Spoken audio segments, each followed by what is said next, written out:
സുരേഷ് ഗോപിയാണ് ആണും മട്ടും കെട്ടവൻ. ഞങ്ങളല്ല, പാലക്കാടുകാരല്ല ആണും മട്ടും കെട്ടവൻ. ഇവിടെ ആണുങ്ങൾ തന്നെയാണ്. അതുകൊണ്ട് തന്നെയാണ് നിങ്ങളവിടെ കാലുകുത്താൻ അയക്കാതെ ജനങ്ങൾ, പ്രബുദ്ധരായിട്ടുള്ള ജനങ്ങളാണ് പാലക്കാട്. നിങ്ങൾ ഏത് മെനക്കെട്ടാലും പാലക്കാടിനെ നിങ്ങൾ എത്ര ആക്ഷേപിച്ചാലും നിങ്ങളെ ഇവിടെ വേര് കുത്താൻ അയക്കില്ല എന്നാണ് ഞങ്ങൾ പറയാനുള്ളത്. എല്ലാ പാലക്കാട് ആക്ഷേപിച്ചുകൊണ്ട് സുരേഷ് ഗോപി വലിയ പ്രമാണിയാവണ്ട. ആ അദ്ദേഹത്തിന്റെ പാലക്കാട് ആക്ഷേപിച്ചതിന് അതിനാണ് പ്രതിഷേധിച്ചിരിക്കുന്നത്.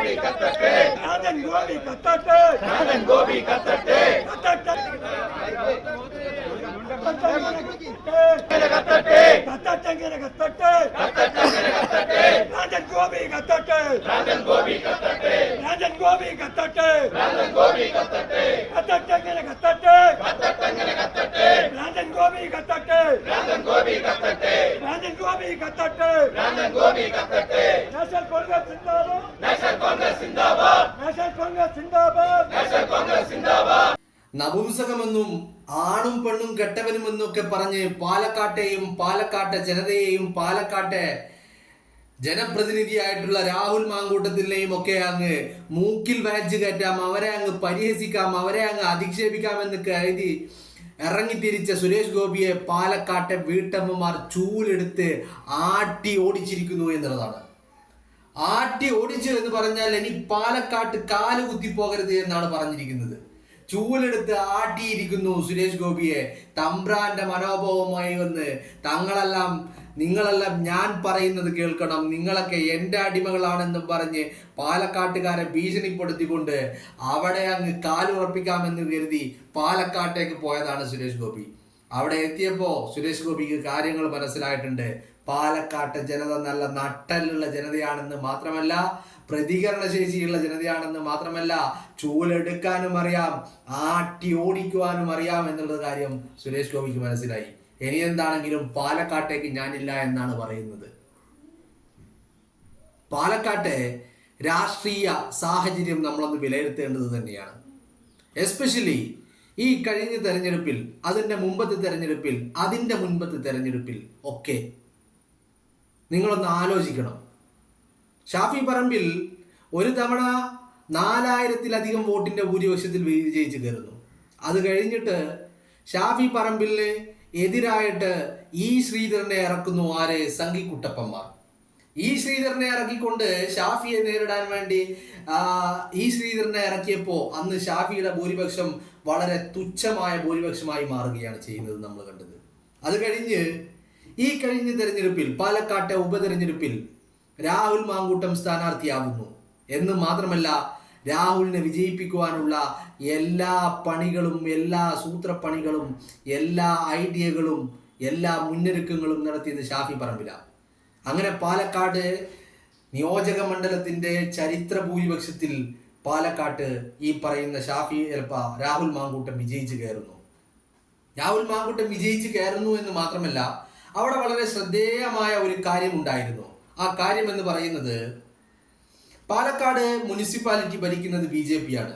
പക്ഷേ ഈ കഴിഞ്ഞ ഇലക്ഷനിൽ, ഈ പറഞ്ഞ പാലക്കാട് ഉപതെരഞ്ഞെടുപ്പിൽ ആ മുനിസിപ്പാലിറ്റിയിൽ പോലും ഈ പറയുന്ന BJPയുടെ സ്ഥാനാർത്ഥിക്ക് ലീഡ് ചെയ്യാൻ കഴിഞ്ഞില്ല എന്ന് മാത്രമല്ല, അവിടെ ലീഡ് ചെയ്തത് രാഹുൽ മാങ്കൂട്ടമായിരുന്നു. അപ്പോൾ പാലക്കാട്ടെ രാഷ്ട്രീയ സാഹചര്യത്തിൽ പാലക്കാട്ട് ഒന്ന് കാലുറപ്പിക്കണമെന്ന് BJPയും RSSും സംഘ് പരിവാർ കേന്ദ്രങ്ങളും ഒക്കെ വല്ലാതെ ആഗ്രഹിക്കുന്നുണ്ട് എന്നുള്ളതാണ്. പക്ഷേ പാലക്കാടാണെങ്കിൽ പാലക്കാട്ടെ ജനം ഇവരെ അത്തരത്തിൽ കാലുറപ്പിക്കാൻ സമ്മതിക്കുന്നില്ല എന്നുള്ള കാര്യമാണ് നമ്മൾ കാണുന്നത്. അവിടെയാണ് ഇന്നലെ സുരേഷ് ഗോപി കലുങ്ക് സംവാദം എന്ന് പറഞ്ഞ് ഇത്തരത്തിൽ തൃശ്ശൂരിലൊക്കെ നടത്തിയതുപോലെയുള്ള സംവാദങ്ങൾ പാലക്കാട് സംഘടിപ്പിക്കുന്നത്. ആ പാലക്കാട് പോയിരുന്നു കൊണ്ട് പാലക്കാട്ടെ ജനതയെ ആണും പെണ്ണും കെട്ടവരെന്നൊക്കെയും നപുംസകരെന്നൊക്കെയും പറഞ്ഞ് അധിക്ഷേപിക്കുന്നത് നമ്മൾ കണ്ടു. പ്രജാരാജ്യമാണ് എന്നാണ് ഈ പറയുന്ന വിദ്വാന്റെ വാദം. പ്രജകളാണ് എന്ന് പറഞ്ഞാൽ നിങ്ങളൊക്കെ അടിമകളാണ്. അപ്പൊ തമ്പ്രാൻ ആരാ ഗോപി ആശാനെ?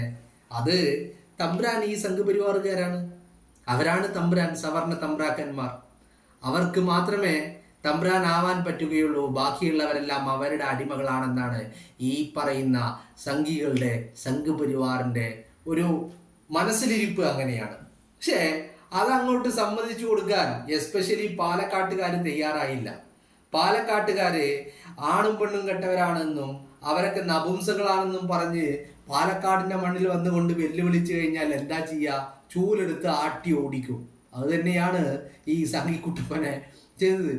നമ്മുടെ മറ്റേ ഒട്ടകം ഗോപാലൻ പറഞ്ഞതുപോലെ ചൂലിൽ ചാണകം കെട്ടിയിട്ട് ആട്ടി ഓടിച്ചു ഈ പറയുന്ന സുരേഷ് ഗോപിയെ. ഈ സുരേഷ് ഗോപിയുടെ രാഷ്ട്രീയ പാരമ്പര്യം എന്താണ് എന്ന് നമ്മൾ നോക്കിക്കഴിഞ്ഞാൽ, അല്ലെങ്കിൽ ഇയാളുടെ സംസ്കാരം എന്താണെന്ന് നമ്മൾ നോക്കിക്കഴിഞ്ഞാൽ, നമ്മളെല്ലാവർക്കും കാണാൻ കഴിയുന്ന ഒരു കാര്യം, ഈ കഴിഞ്ഞ തൊട്ടടുത്ത ദിവസങ്ങളിൽ പോലും നമ്മൾ കണ്ട കാര്യം, ഉണ്ണാൻ വേണ്ടി ഇലയിട്ട് കഴിഞ്ഞാൽ ആ ഇല ടിഷ്യൂ പേപ്പർ വെച്ച് തുടച്ച് വൃത്തിയാക്കുന്ന ഒരു വിദ്വാൻ. അത് കഴിഞ്ഞ് സാധാരണക്കാരായ ആളുകൾക്ക് ഹസ്തദാനം നൽകി കഴിഞ്ഞാൽ ആ കൈ മിനറൽ വാട്ടറിൽ കഴുകി വൃത്തിയാക്കുന്ന ഒരു ആശാൻ. ഇത്തരത്തിലുള്ള ഇയാളുടെ വികൃതികളെ, ഇയാളുടെ കോപ്രായങ്ങളെ ന്യായീകരിക്കാനും നമ്മുടെ സമൂഹത്തിൽ ആളുകൾ ഉണ്ട് എന്നുള്ളതാണ്. ന്യായീകരിക്കാൻ വേണ്ടി ഇവരൊക്കെ പറഞ്ഞു കൂട്ടുന്ന കാര്യങ്ങൾ അത് ഹൈജീനിന്റെ ഭാഗമായിട്ടാണ് എന്നുള്ളതാണ്. പക്ഷേ ഈ സാധാരണക്കാരായ ആളുകളെ തൊട്ടാൽ മാത്രമേ ഈ തരത്തിലുള്ള വൃത്തിയും ഹൈജീനും ഒക്കെ കടന്നു വരുന്നുള്ളൂ. സ്ത്രീകളെ കെട്ടിപ്പിടിക്കുമ്പോൾ ഇതൊന്നും പ്രശ്നമില്ല. ഏതെങ്കിലും ഒരു സാധാരണക്കാരനായ മനുഷ്യൻ ഇയാളുടെ അടുത്ത് പോയി ഒന്ന് ഫോട്ടോ എടുക്കാൻ നോക്കിക്കഴിഞ്ഞാൽ അവനെ തള്ളി മാറ്റുന്ന സ്വഭാവം. സാധാരണക്കാരായ വ്യക്തി ഒന്ന് ഹസ്തദാനം നൽകാൻ നോക്കിയാൽ അവരെ തള്ളി മാറ്റുന്ന സ്വഭാവം. എന്നാൽ ഏത് സ്ത്രീയും വന്ന് തന്നെ കെട്ടിപ്പിടിക്കാൻ നോക്കിയാൽ അവരെ കെട്ടിപ്പിടിച്ച് അണച്ചു പിടിച്ച് ചുംബിക്കുന്ന സ്വഭാവം. അപ്പോ ഇതാണ് ഇവന്റെ ഹൈജീൻ. പിന്നെ ഇവന്റെ രാഷ്ട്രീയം എന്താണെന്ന് നോക്കിയാൽ, ആദ്യം പിൻവാതിലിലൂടെ കടന്നുകൂടി രാജ്യസഭാ MP ആയി. പിന്നീട് തൃശ്ശൂരുകാരെ കബളിപ്പിച്ചുകൊണ്ട് കേരളത്തിന്റെ പല ദിക്കുകളിൽ നിന്ന് സംഘപരിവാറുകാരെ കൂട്ടിക്കൊണ്ടുവന്ന് തൃശ്ശൂരുകാർ പോലും അറിയാതെ അവരുടെ വീടിന്റെ അഡ്രസ്സുകളിൽ ഈ പറയുന്ന കേരളത്തിന്റെ പല ഭാഗത്തു നിന്നുമുള്ള ആളുകളെ അവരുടെ വോട്ടർമാരാക്കി മാറ്റിക്കൊണ്ട് വോട്ട് ചെയ്ത് വോട്ട് കൊള്ള നടത്തിക്കൊണ്ട് വിജയിച്ച് കയറിയത്. അതായത് നേരായ വഴിയിലൂടെ അല്ല ഇവനൊന്നും കയറിയത്. അപ്പോൾ ആരെയാണ് ആണും പെണ്ണും കെട്ടവനെന്ന് വിളിക്കേണ്ടത്? അത് ഈ വിളിക്കണ്ടേ, അത് ആ വാക്കിന് എന്തെങ്കിലും അർത്ഥമുണ്ടെങ്കിൽ ആ അർത്ഥം ഏറ്റവും അധികം സ്യൂട്ടാവുന്നത് ഈ ചങ്ങാതിക്കാണ്. അതല്ലാതെ നേരായ വഴിക്ക് ഇവൻ ഒന്നും നേടിയിട്ടില്ല എന്ന് മാത്രമല്ല, തൃശ്ശൂർ ഇവൻ തട്ടിപ്പറിച്ചെടുത്തതാണ്, പിടിച്ചു പറിച്ചെടുത്തതാണ്. അതിനപ്പുറം തൃശ്ശൂര് ആരും ഇയാൾക്ക് കൊടുത്തതല്ല. തൃശ്ശൂരുകാർക്ക് പലപ്പോഴും നമ്മൾ പറഞ്ഞു കേട്ടിട്ടുണ്ട് തൃശ്ശൂരുകാർക്ക് തെറ്റുപറ്റിയെന്ന്. പക്ഷേ തൃശ്ശൂരുകാർക്ക് തെറ്റുപറ്റിയെന്ന് എനിക്കൊരിക്കലും ഒരു അഭിപ്രായമില്ല. തൃശ്ശൂരുകാർക്ക് തെറ്റു പറ്റിയിട്ടില്ല എന്ന് തന്നെയാണ് എൻ്റെ വിശ്വാസം.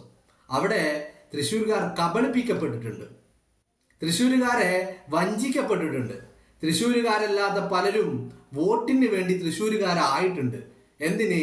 ഈ പറയുന്ന വിദ്വാൻ ഡ്രൈവർ അടക്കം, ഈ പറയുന്ന വിദ്വാന്റെ ശിങ്കിടികളടക്കം തിരുവനന്തപുരത്ത് നിന്ന് വന്ന് തൃശ്ശൂരിലെ വോട്ടർമാരായിട്ടുണ്ട്.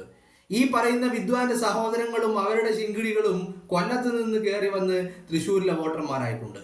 അങ്ങനെ മലപ്പുറത്ത് നിന്നും കോഴിക്കോട് നിന്നും കാസർഗോഡ് നിന്ന് പോലുമുള്ള ആളുകൾ, സംഘപരിവാറിന്റെ ആളുകൾ തൃശ്ശൂരുകാരായിട്ടുണ്ട്. അതാണ് തൃശ്ശൂരുകാരെ കബളിപ്പിക്കപ്പെട്ടു എന്ന് ഞാൻ പറയുന്നതിൻ്റെ കാരണം. അതല്ലാതെ തൃശ്ശൂരുകാര് എവിടെയും ഒരു തെറ്റും ചെയ്തിട്ടില്ല. അവനാണ് ഈ പറയുന്ന ശബരിമലയിൽ പാലക്കാട് പോയിരുന്നു കൊണ്ട് ഇത്തരത്തിൽ പാലക്കാട്ടുകാരെ അധിക്ഷേപിക്കുകയും അവഹേളിക്കുകയും നപുംസകരാക്കുകയും ആണും പെണ്ണും കെട്ടവനാക്കുകയും ഒക്കെ ചെയ്യുന്ന വിദ്വാൻ.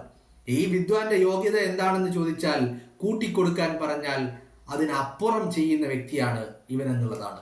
അതിനപ്പുറത്തേക്ക് ഇയാളെ വിശേഷിപ്പിക്കാൻ മറ്റൊന്നുമില്ല എന്നുള്ളതാണ്. അതിനപ്പുറം അഹങ്കാരവും ധാർഷ്ട്യവും ഹുങ്കും ഒക്കെ നിറഞ്ഞ് അത് ഇയാളുടെ മനസ്സിൽ ആ ഒരു കാര്യങ്ങൾ മാത്രമേ ഉള്ളൂ. അഹങ്കാരവും ഹുങ്കും ധാർഷ്ട്യവും മാത്രം നിറഞ്ഞ ഒരു മനസ്സുമായി കേരളത്തിലെ പൊതുസമൂഹത്തിൽ ഇങ്ങനെ നെഞ്ചും വിരിച്ച് നടക്കുന്ന ഒരു വിദ്വാൻ. പക്ഷെ മനസ്സിലാക്കുന്നില്ല ഈ തട്ടിപ്പറിച്ചെടുത്ത തൃശ്ശൂരിന്റെ ഈ നാമത്തിന്റെ പുറകിൽ, പേരിന് പുറകിൽ കൂട്ടിച്ചേർക്കപ്പെട്ട MP എന്ന് പറയുന്ന ആ രണ്ടക്ഷരം അത് വെറും 5 കൊല്ലത്തേക്ക് മാത്രമാണെന്നുള്ളത് തിരിച്ചറിവുണ്ടാവുന്നില്ല. അത് ഇല്ലാതെയാവാനും കൂടുതൽ കാലമൊന്നും വേണ്ടി വരുന്നില്ല എന്നുള്ള തിരിച്ചറിവും ഇയാൾക്കില്ല. എന്താണെങ്കിലും പാലക്കാട്ട് വിജയിച്ച് കയറാൻ കഴിയാത്തതിൻ്റെ ദുഃഖം അതിൻ്റെ വേദന, അതിൻ്റെ ഒരു അസഹിഷ്ണുത അതൊക്കെ കൂട്ടിച്ചേർത്ത് പാലക്കാട്ടുകാരെ ഇങ്ങനെ അവഹേളിച്ചുകൊണ്ട് അവിടെ നിന്ന് രക്ഷപ്പെടാമെന്ന് കരുതിയപ്പോൾ പക്ഷെ രക്ഷപ്പെടുന്നതിന് മുമ്പേ പാലക്കാട്ടെ വീട്ടമ്മമാർ ചൂലെടുത്ത് ആട്ടി ഓടിക്കുകയാണ് ഈ വിദ്വാനെ ചെയ്തത് എന്നുള്ളതാണ്.